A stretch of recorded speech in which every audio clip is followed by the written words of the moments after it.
J.K. Rowling's Harry Potter and the Chamber of Secrets, Chapter 6, Gilderoy Lockhart. Professor மெகோனகலோட வகுப்புனாலே கடினமாக உழைக்க வேண்டியிருக்கும். ஆனால் இன்னைக்கு என்னைக்கும் இல்லாத வகையில் ரொம்பவே கடினமாக இருந்தது. போன வருஷம் ஹாரி படித்து கற்றுக்கிட்டதெல்லாம் சம்மர் ஹாலிடேஸில் அவன் மூளையிலேருந்து கசிஞ்சு காணாமல் போயிடுச்சு. இப்போ அவன் பண்ண வேண்டிய வேலை என்னன்னா ஒரு சின்ன வண்டை ஷர்ட் பட்டனாக மாற்றுறது. ஆனால் அவனால் முடிஞ்சது என்னவோ அவன் மந்திரக்கோளுக்கு சிக்காமல் மேஜை மேலே ஓடி ஒளிஞ்சுக்கிட்டு இருந்த அந்த வண்டுக்கு கடினமான உடற்பயிற்சி கொடுத்தது தான். ரானுக்கோ இதெல்லாம் தூக்கி சாப்பிட்ற மாதிரி ஏகப்பட்ட பிரச்சனைகள். அவன் யார்கிட்டயோ ஸ்பெல்லோ டேப் கடன் வாங்கி தன்னோட உடஞ்சி போன மந்திரக்கோளை ஒட்டு போட்டு தான் வச்சிருந்தான். அவ்வளோ பழுது பார்த்ததுக்கு அப்புறமும் அதோட நிலைமை பார்க்க பரிதாபமாக தான் இருந்தது. நேரம் காலம் புரியாமல் அதுலேருந்து பட்டு பட்டுன்னு சத்தம் வந்து தீப்பொறியெல்லாம் பறந்துக்கிட்டு இருந்தது. அந்த மந்திரக்கோள் உதவியோட ஒவ்வொரு தடவையும் அந்த வண்டை அவன் டிரான்ஸ்ஃபிகர் பண்ண முயற்சி பண்ணினப்பையும் அழுகின முட்டை நாத்தத்தோட சாம்பல் நிற புகையால் அவனை சூழ்ந்து முழுகடிச்சுக்கிட்டு இருந்தது. அதனால் அவனால் எதையுமே பார்க்க முடியாமல் போக எதிர்பாராத விதமாக ரான் தன்னோட கைமுட்டியால் அந்த வண்டை நசுக்கி கொன்னுட்டு புதுசு கேட்க போனால் ப்ரொஃபஸர் மெகோனகல் வேற அவன்கிட்ட மூஞ்ச காட்டிட்டாங்க. லஞ்ச் பெல் சத்தம் கேட்டப்போ தான் ஹாரிக்கு அப்பாடான்னு இருந்தது. அவன் தன்னோட மூளையை கசக்கி பிழிஞ்சிட்ட மாதிரி உணர்ந்தான். அவனையும் ரானையும் தவிர கிளாஸ்லேருந்து அத்தனை பேரும் வெளியேறிட்டாங்க. ரான் கடும் கோபத்தோடு அவனோட மந்திரக்கோளை மேஜை மேலே போட்டு அடிச்சுக்கிட்டு இருந்தான். ஒன்றுக்கும் உதவாதது தெண்டம். வேற மந்திரக்கோள் வேணும்னு கேட்டு வீட்டுக்கு கடிதம் எழுதலாம்ல அப்படின்னு ஹாரி யோசனை சொன்னப்போ அந்த மந்திரக்கோள்ல இருந்து சரசரமா மத்தாப்பெல்லாம் வந்தது. ஏன் மறுபடியும் எனக்கு இன்னொரு ஹவுலர் வர்றதுக்கா அப்படின்னு சொன்ன ரான் புஸ்ஸு புஸ்ஸுன்னு சத்தம் போட்டுக்கிட்டு இருந்த தன்னோட மந்திரக்கோளை பைக்குள்ள வச்சு அழுத்திக்கிட்டு இருந்தான். கூடவே நீ தப்பு பண்ண, உன் மந்திரக்கோள் உடஞ்சு போச்சு அப்படின்னு முணுமுணுத்தபடியே மதிய உணவுக்காக கீழே போனப்போ ஹெர்மாயினி இன்னைக்கு டிரான்ஸ்ஃபிகரேஷன் கிளாஸில் உருவாக்குன நேர்த்தியான கோட் பட்டன்ஸை கை நிறைய வச்சிருந்ததை பார்த்து வேற ரானோட மனநிலையில் எந்த முன்னேற்றமும் ஏற்படுறதுக்கு வாய்ப்பில்லாமல் போயிடுச்சு. இன்னைக்கு மதியம் என்ன பாடம் அப்படின்னு ஹாரி அவசரமாக கேட்டு பேச்சை மாற்ற முயற்சி பண்ணினான். டிஃபென்ஸ் அகேன்ஸ்ட் டார்க் ஆர்ட்ஸ் அப்படின்னு ஹெர்மாயினி சட்டுன்னு சொன்னான். அவ கையில இருந்து டைம் டேபிளை வாங்கின ரான், இது ஏன் இப்படி லாக்ஹார்ட்டோட பாடங்களை மட்டும் நீ குட்டி குட்டியாக ஹார்ட்ஸ் போட்டு வச்சிருக்க அப்படின்னு அவன் கேட்டதும் முகமெல்லாம் செவந்து போக ஹெர்மாயினி சட்டுன்னு அவள் டைம் டேபிளை திரும்பி வாங்கினான்.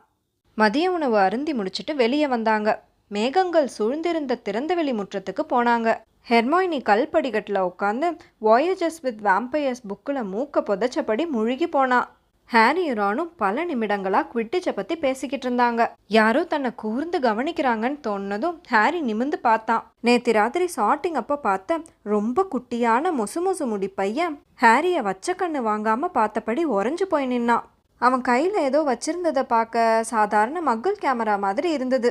ஹாரியோட பார்வை அவன் மேலே விழுந்ததும் அவன் முகம் சிகப்பாக மாறிடுச்சு.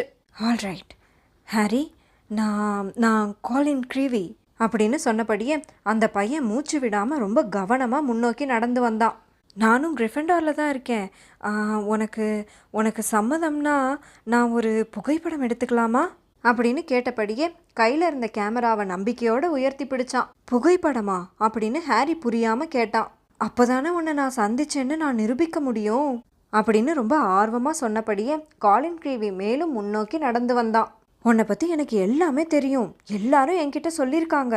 யூனோ ஹூ கிட்ட இருந்து நீ எப்படி தப்பிச்சங்கிறத பற்றியும் உன்னை கொல்ல முயற்சி பண்ணதோட எப்படி மறைஞ்சு போனாருங்கிறத பற்றியும் இப்போ வர உன் நெத்தியில் இருக்கிற மின்னல் வெட்டு தழும்ப பற்றியும் அப்படின்னு சொன்னபடியே ஹாரி நெத்தியில் இருந்த முடியை கண்ணாலேயே விலக்கி விட்டு ஆராய்ஞ்சு பார்த்தான். அப்புறம் என் கூட தங்கி இருக்கிற பையன் சொன்னான், சரியான ரசாயனத்தை உபயோகிச்சு இந்த புகைப்படத்தை நான் உருவாக்குனேன்னா அதில் இருக்க உருவங்கள் நகரும்னு.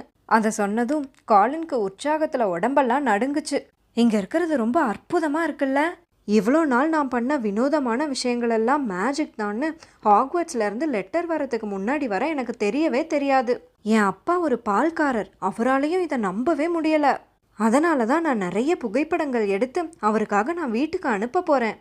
அப்புறம் உன்னோட புகைப்படம் அதில் ஒன்று இருந்ததுன்னா ரொம்ப நல்லா இருக்கும் அப்படின்னு சொல்லிட்டு அவன் ஹாரியை பார்த்த பார்வை கெஞ்சாத குறையா இருந்தது. நான் உன் பக்கத்தில் நின்றுக்கிறேன், உன் ஃப்ரெண்டு இதை எடுத்து கொடுப்பாரா? அப்புறமா நீ அதில் கையெழுத்து போட்டு கொடுக்க முடியுமா? கையெழுத்திட்ட புகைப்படமா? பாட்டர், நீ கையெழுத்திட்ட புகைப்படங்கள்லாம் கொடுக்குறியா? சத்தமான கடுமையான டிராக்கோ மால்ஃபாயோட குரல் அந்த திறந்தவெளி முற்றம் முழுசும் எதிரொலிச்சது. வழக்கம் போல் அவன் ஹாக்வர்ட்ஸில் சுற்றி வர மாதிரியே தன்னோட தடித்தனமான முரட்டு கூட்டாளிகளான கிராப் அண்ட் காயில் முட்டு கொடுக்க காலின் பின்னாடி நின்றுக்கிட்டு இருந்தான். வாங்க எல்லாரும் வந்து வரிசையா நில்லுங்க அப்படின்னு மால்ஃபாய் அங்கிருந்த கும்பல் கிட்ட கத்தி கூப்பாடு போட்டான். ஹாரி பாட்டர் கையெழுத்திட்ட புகைப்படங்கள் வழங்குறாராம். நான் இங்க எதுவும் கொடுக்கல அப்படின்னு கோவமா சொன்ன ஹாரி கையை முறுக்குனபடியே ஷட் அப் மால்ஃபாய் அப்படின்னு சொன்னான். உனக்கு பொறாம அப்படின்னு சட்டுன்னு சொன்ன காலினோட மொத்த உடம்பும் மால்ஃபாய் பக்கத்துல நின்றுகிட்டு இருந்த கிராபோட கழுத்தை போல வெறப்பா மாறிடுச்சு. பொறாமையா அப்படின்னு மால்ஃபாய் சத்தமா சொன்னான். ஆனா இதுக்கு மேல அவன் சத்தமே போட தேவையில்லை. ஏன்னா இப்ப அங்க இருந்த அத்தனை பேரோட கவனமும் அவன் மேலதான் இருந்தது. எதுக்கு பொறாம? அந்த மோசமான தழும்பு என் தலையில இல்லாம போனதுக்கா? நல்ல வேலை, தலையில வெட்டு விழுந்தாதான் ஒருத்தன் பிரபலமாக முடியும்னா அப்படி ஒன்று எனக்கு தேவையே இல்லை. கிராபும் காயலும் எரிச்சலூற்ற வகையில வாய்க்குள்ளேயே சிரிச்சுக்கிட்டாங்க. ஈட்ஸ் லக்ஸ் மால்ஃபாய் அப்படின்னு ரான் கோவமா சொன்னான். கிராப் சிரிக்கிறத நிறுத்திட்டு கடுங்கோபத்தோட கையை முறுக்குனான். கவனமா பேசு வீஸ்லி அப்படின்னு மால்ஃபாய் கிண்டலோட சொல்லிட்டு, நீ புதுசா ஏதாவது பிரச்சனை பண்ணுனா அப்புறம் உங்க அம்மா கிளம்பி வந்து உன்னை ஸ்கூல்ல இருந்து கூட்டிட்டு போற மாதிரி ஆயிடும். எரிச்சலூற்றபடியான காதை கிழிக்கிற குரல்ல மிஸ்ஸஸ் வீஸ்லி ஹவுலர்ல சொன்னது போல, இதுக்கு மேல வரம்பு மீறி ஒரு அடி எடுத்து வச்ச அப்படின்னு சொன்னதும் கூட்டமா பக்கத்துல நின்னுக்கிட்டு இருந்த 5th year ஸ்லிதரின்ஸ் சத்தமா சிரிச்சாங்க. வீஸ்லிக்கு ஒரு கையெழுத்திட்ட புகைப்படம் கொடு பாட்டர் அப்படின்னு சொல்லிட்டு சிரிச்ச மால்ஃபாய், அது அவங்க வீட்டோட மதிப்பை விட ரொம்ப ஜாஸ்தியா இருக்கும் அப்படின்னு சொன்னதை கேட்டு ரான் அவனோட ஸ்பெல்லோ டேப் போட்டு ஓட்டின மந்திரக்கோலை வெளியே எடுத்தான். ஆனால் ஹெர்மாயினி அவ கையில் வச்சிருந்த வாயேஜஸ் வித் வேம்பயர்ஸ் புக்கை மூடி வச்சுட்டு மெல்லிய குரல்ல அங்கே பாரு அப்படின்னு சொன்னான். இங்கே என்ன நடக்குது அப்படின்னு கேட்டபடியே கில்டராய் லாக்ஹார்ட் வேகமாக அவங்கள நோக்கி நடந்து வந்துக்கிட்டு இருந்தாரு. அவர் அணிஞ்சிருந்த நீலப்பச்சை நிற மேலங்கி காத்துல சுழன்றபடி அவரை பின்தொடர்ந்தது. இங்க யாரு கையெழுத்திட்ட புகைப்படம் கொடுக்கறா? ஹாரி ஏதோ சொல்ல வாயெடுத்தான். ஆனா லாக்ஹார்ட் அவனோட தோள்களை சுத்தி தன்னோட கையை போட்டதும் தொடங்குறதுக்கு முன்னாடியே அவனோட வார்த்தைகள் துண்டிக்கப்பட்டது. ரொம்ப உற்சாகமா சத்தமான குரல்ல, கேட்கவே வேணாம், நம்ம திரும்பியும் சந்திச்சிட்டோம் ஹாரி அப்படின்னு சொன்னாரு. லாக்ஹார்ட் தன்னை ஒரு பக்கமா பிடிச்சு அழுத்த அவமானத்துல குமுறிக்கிட்டு இருந்த ஹாரி மால்ஃபாய் சிரிச்சு பேசினபடியே கும்பலோட கும்பலா நழுவி போறத பார்த்தான். பிரகாசமான முகத்தோட காலினை திரும்பி பார்த்த லாக்ஹார்ட், அப்பவா மிஸ்டர் க்ரீவி, நாங்க 2 பேரும் சேர்ந்து புகைப்படத்துல இருந்தா உனக்கு சம்மதம் தானே? அதை விட சிறப்பா வேற என்ன இருந்துட முடியும்? நாங்க 2 பேருமே உனக்கு கையெழுத்திட்டு தரோம்.